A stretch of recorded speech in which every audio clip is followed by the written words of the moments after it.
গাজীপুরের চান্দনা চৌরাস্তা এলাকায় এক ভয়াবহ অগ্নিকাণ্ডের ঘটনায় শতাধিক দোকানের মালামাল পুড়ে গেছে।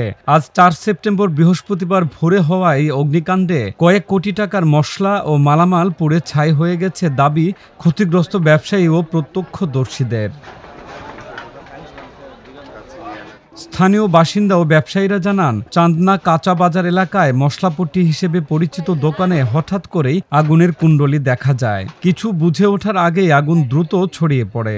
মশলাপট্টির লাগোয়া একটি মুরগির দোকানেও আগুন লাগার ফলে মুরগিগুলো পুড়ে যায়। খবর পেয়ে ফায়ার সার্ভিসের ৫টি ইউনিট এসে আগুন নিয়ন্ত্রণে আনে। আগুন ধরার পরে আমরা কেউ মাল বাই করতে পারি না। মাল এমনভাবে আগুন ধরছে মানে খুব দ্রুত ছড়ায় পড়ছে। প্রায় 10 মিনিটে পুরো বাজার ছড়ে গেছে। আপনার প্রায় অনেক কোটি টাকার মাল সবারই।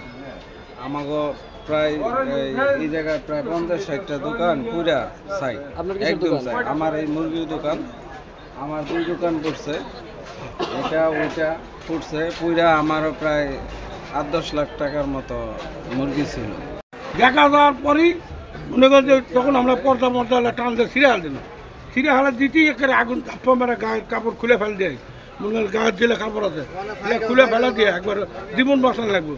ইয়ে করে ওই যে ওই লাইনটা কাটতে না, ওই লাইন আর কাটতে হবে না, ওই লাইনের ভিতরে আগুন ধরে আছে, সব ধরে গেছে। তখন আমার জীবন বাঁচানো ওর দৌড় এটা দোকান মোকান ছাড়া। সকাল 6টায় ফোন দিছে মার্কেট থেকে যে মার্কেটে আগুন লাগছে। হ্যাঁ, ওখান থেকে আমার বাসা হলো গাজীপুর তার কাছ থেকে আমার আসতে প্রায় 20-25 মিনিট সময় লাগছে। আইসা দেখি মার্কেটের থেকে সমস্ত খালি আগুন আর আগুন। তো ওই আপনার এদিকে দোকানের সামনে চাপতে পারি নাই।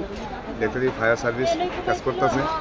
1 থেকে 1.5-2 ঘন্টার ভিতরে আপনার এগুলো আপনার নিয়ন্ত্রণে আইনে এখন থেকে আপনার দোকানপাট সব আগুনে পুরা ছাই হয়ে গেছে। আমার মূলত মশলার দোকান, আমার দোকানে মোটামুটি 80 থেকে 1 কোটি টাকার মাল ছিল, সব পুরা ছাই হয়ে গেছে।